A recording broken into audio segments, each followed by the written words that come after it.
আছি। আজকে দেখাবো নতুন পদ্ধতিতে সালাদ বানানো, কিভাবে সালাদ বানানো হয় নতুন পদ্ধতিতে। সালাদ বানানো এলো আমার ডিম শুধু দিচ্ছি, এই ডিম 2টা ডিম লাগবে, এই যে বাদাম, শসা, শসা সুন্দর করে দেশি শসা, অবশ্যই দেশি শসা, শসাটা দেশি শসা দিব। হ্যাঁ, সুন্দর করে শসা আস্তে আস্তে করে আপনার শুক্লাটা ফেলে দিতে হইব। শসা কাটতে হইব সুন্দর করে, গোল গোল করে শসা করতে হইব, চাক চাক করতে হইব।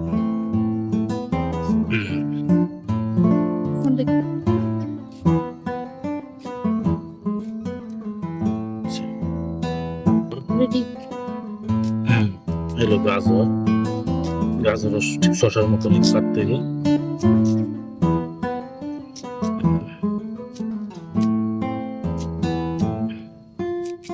গাজর শসা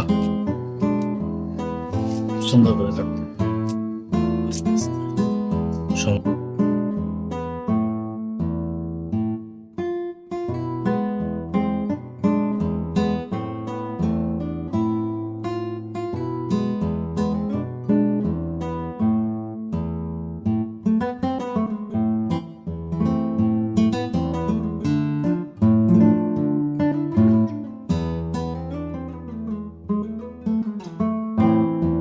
তবে যেমন ধনিয়া পাতা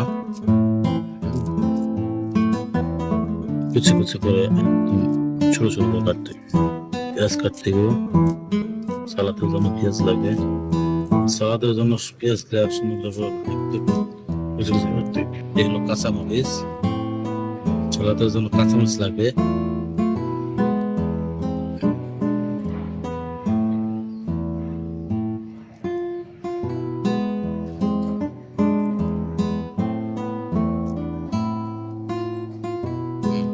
ঠিক আছে, এখন আমি 2টা ডিম সিদ্ধ করছি খাওয়ার জন্য।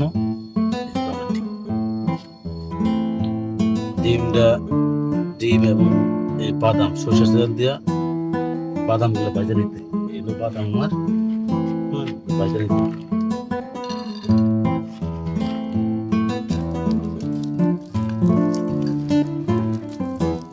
ভাজা নিতে ডিম পিস পিস করে কাটতে হবে।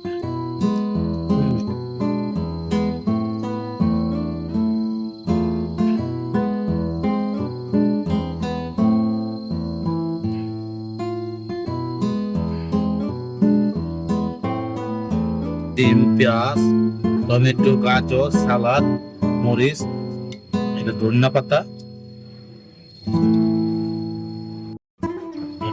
এগুলো আমার বাদাম।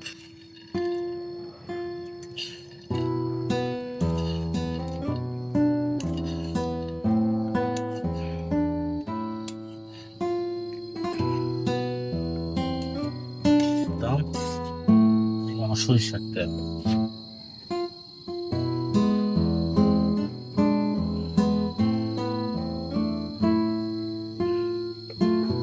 আস্তে আস্তে মাখাবো।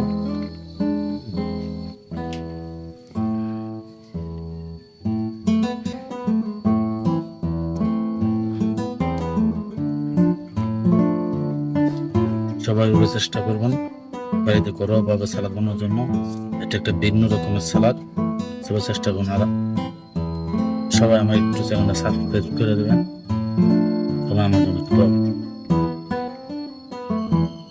ট্রাই করছি।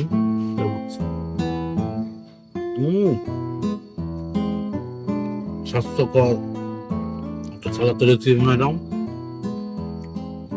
সবাই একটু কমেন্ট করে জানাইন।